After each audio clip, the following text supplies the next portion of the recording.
Kepada Tuan dan Puan, para anggota DPR yang terhormat, apa kabar hari ini? Sepertinya tak sebaik biasanya. Sama, di sini pun begitu. Kita semua memang sedang diuji. Hidup memang tak selalu baik, kan? Seperti kami-kami ini, Tuan dan Puan juga mungkin lebih banyak bekerja di rumah. Kalau lihat siaran sidang atau rapat terbuka di gedung DPR sekarang sih kelihatannya banyak kursi yang kosong.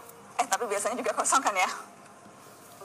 Tuan dan Puan anggota DPR yang terhormat, saya perhatikan parlemen negara lain fokus melawan corona.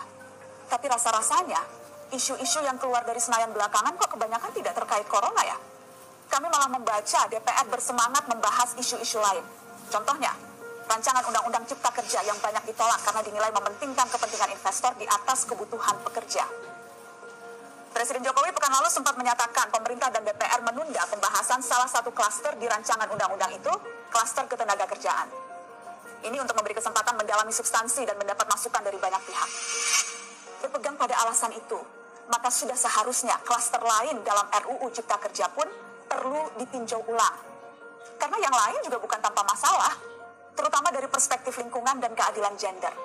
Tidak cukup hanya menunda pembahasan satu klaster saja. Ada juga RUU lain yang masih nekat mau dibahas. Ada RUU KUHP yang tahun lalu diserbu unjuk rasa. Lalu RUU pemasyarakatan. Ada koruptor yang sudah ngebetanin bebas kah? Apa kabar Pak Yasona?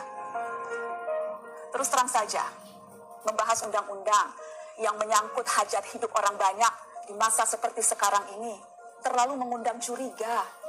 Gara-gara pandemi yang pada jatuh cinta saja berani menunda nikah loh. Ini kok DPR buru-buru banget kayak lagi kejar setoran? Tidak ada undang-undang yang tidak penting, semua penting.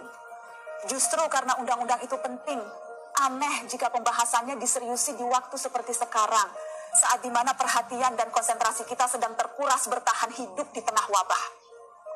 Produk hukumnya pun berpotensi cacat bila tidak memenuhi ketentuan, dan rasanya belum ada aturan pembahasan RUU secara virtual.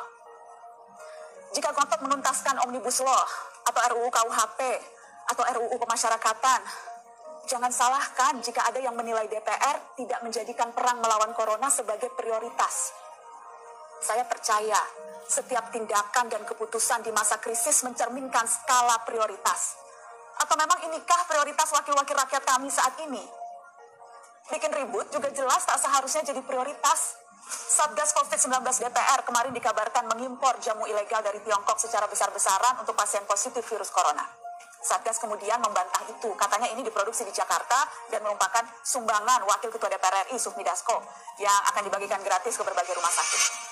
Kemudian dikabarkan juga jamunya mengandung bahan berbahaya dan belum terbukti klinis. Satgas lagi-lagi membantah, katanya sedang proses mendapatkan izin edar di Badan Pengawasan Obat dan Makanan. Sedang itu berarti belum kan ya? Tuan dan Puan yang terhormat, niat baik pun perlu proses yang baik. Proses yang semerawut hanya akan disusul polemik. Sementara sekarang kita sedang banyak-banyaknya menaruh harapan kepada negara. Tindak tanduk DPR salah benarnya akan selalu dilihat. Makanya sempat ramai juga warganet mengkritik Satgas COVID-19 DPR RI yang berfoto mengenakan APD saat hendak berkunjung ke rumah sakit darurat Wisma Atlet menyerahkan sumbangan DPR. Ini dinilai melukai hati masyarakat. Tenaga medis kita saja bertaruh nyawa benar karena kekurangan APD. Tidak ada yang meragukan jumlah sumbangan DPR. Kami yakin pasti banyak, namanya juga DPR, beli ribuan rapid test saja mampu, ngeborong jamu apalagi. Tapi ini soal rasa dan empati.